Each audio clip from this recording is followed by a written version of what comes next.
Shalom saudara terkasih, salam jumpa bersama saya Romuald Selmus Amo MSC dalam renungan pada hari Jumat biasa pekan yang pertama. Hari ini 17 Januari, peringatan wajib Santo Antonius Abbas. Semoga Anda dalam keadaan baik dan sehat selalu. Saudara, hari ini kita merenungkan sabda Tuhan dari surat kepada orang Ibrani dan Injil Markus.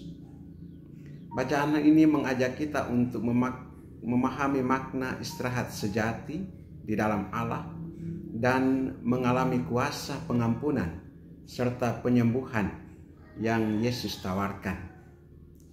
Surat kepada orang Ibrani berbicara tentang janji istirahat yang diberikan oleh Allah. Istirahat ini bukan sekadar berhenti dari aktivitas fisik, tetapi merupakan perhentian sejati dalam damai dan kehadiran Allah. Sementara itu Injil Markus menunjukkan kuasa Yesus dalam menyembuhkan seorang yang lumpuh dan mengampuni dosa. Dua bacaan ini mengarahkan kita kepada Yesus sebagai sumber istirahat, pengampunan, dan pemulihan sejati. Mari kita mulai dengan bacaan pertama. Surat kepada orang Ibrani mengingatkan kita tentang janji Allah bagi umatnya, yaitu masuk ke dalam istirahat yang sejati. Istirahat ini bukan hanya berbicara tentang tanah perjanjian seperti yang dijanjikan kepada Israel, tetapi juga tentang kehidupan dalam damai dan kesatuan dengan Allah. Namun tidak semua orang dapat masuk ke dalam istirahat ini. Ketidakpercayaan dan ketidaktaatan menjadi penghalang utama. Umat Israel di padang gurun adalah contoh nyata. Meskipun mereka melihat karya Allah yang besar, mereka tetap tidak percaya dan memberontak. Oleh karena itu kita diingatkan untuk tetap setia, percaya, dan berusaha masuk ke dalam istirahat sejati yang Allah tawarkan. Injil Markus membawa kita kepada peristiwa yang sangat menginspirasi. Dalam kisah ini Yesus sedang mengajar di sebuah rumah yang penuh sesak, dan 4 orang datang membawa seorang yang lumpuh. Karena tidak dapat masuk melalui pintu, mereka membuka atap dan menurunkan orang lumpuh itu di hadapan Yesus. Yesus melakukan sesuatu yang mengejutkan. Dia tidak langsung menyembuhkan orang itu secara fisik, tetapi berkata, "Hai anakku, dosamu sudah diampuni." Pernyataan ini mengundang reaksi keras dari ahli Taurat dan menuduh Yesus menghujat karena hanya Allah yang dapat mengampuni. Namun Yesus membuktikan kuasanya. Dia berkata kepada orang lumpuh itu, "Bangunlah, angkatlah tempat tidurmu dan pulanglah ke rumahmu." Orang itu pun disembuhkan dan berjalan pulang. Peristiwa ini menunjukkan bahwa Yesus bukan hanya memiliki kuasa untuk menyembuhkan tubuh, tetapi juga jiwa. Pengampunan dosa adalah karya Allah yang membawa pemulihan sejati. Dari kedua bacaan ini ada beberapa pelajaran penting yang bisa kita renungkan.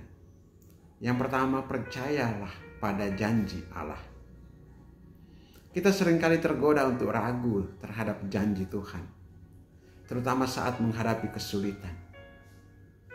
Namun, bacaan hari ini mengingatkan kita untuk tetap percaya dan setia, karena hanya dengan iman kita dapat masuk ke dalam istirahat sejati yang Allah sediakan. Yang kedua, pengampunan adalah pemulihan sejati. Dalam kisah orang lumpuh, Yesus menunjukkan bahwa kebutuhan terbesar manusia adalah pengampunan dosa. Mari kita memeriksa hati kita. Apakah kita sudah menerima pengampunan dari Tuhan melalui sakramen tobat? Dan apakah kita juga bersedia mengampuni sesama? Yang ketiga, iman yang kreatif dan penuh tindakan. Keempat orang yang membawa si lumpuh memiliki iman yang luar biasa. Mereka tidak menyerah pada keadaan, tetapi mencari cara agar temannya dapat bertemu Yesus. iman kita juga harus disertai dengan tindakan nyata yang menunjukkan kasih kepada sesama. Yang keempat, Yesus adalah sumber istirahat sejati. Dalam kelelahan hidup, baik secara fisik maupun spiritual, Yesus adalah satu-satunya yang mampu memberi kelegaan sejati. Mari kita datang kepadanya dengan hati yang terbuka dan percaya. Saudara-saudara yang terkasih, Yesus adalah Tuhan yang mengampuni, memulihkan, dan memberi istirahat sejati bagi jiwa kita. Mari kita terus percaya pada janjinya, menerima pengampunannya, dan membawa orang lain kepadanya melalui tindakan kasih. Marilah kita berdoa. Tuhan Yesus, terima kasih atas kasih dan pengampunan-Mu yang memulihkan hidup kami. Bantulah kami untuk selalu percaya pada janji-Mu dan setia dalam iman kami. Jadikanlah kami saluran kasih-Mu bagi sesama, terutama mereka yang membutuhkan pertolongan. Amin. Terima kasih telah menyaksikan renungan ini. Jika Anda berkenan untuk memberikan apresiasi dengan memberikan juga komentar di kolom komentar atau like ataupun membagikan kepada saudara-saudara kita yang membutuhkan.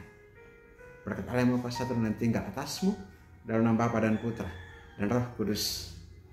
Amin.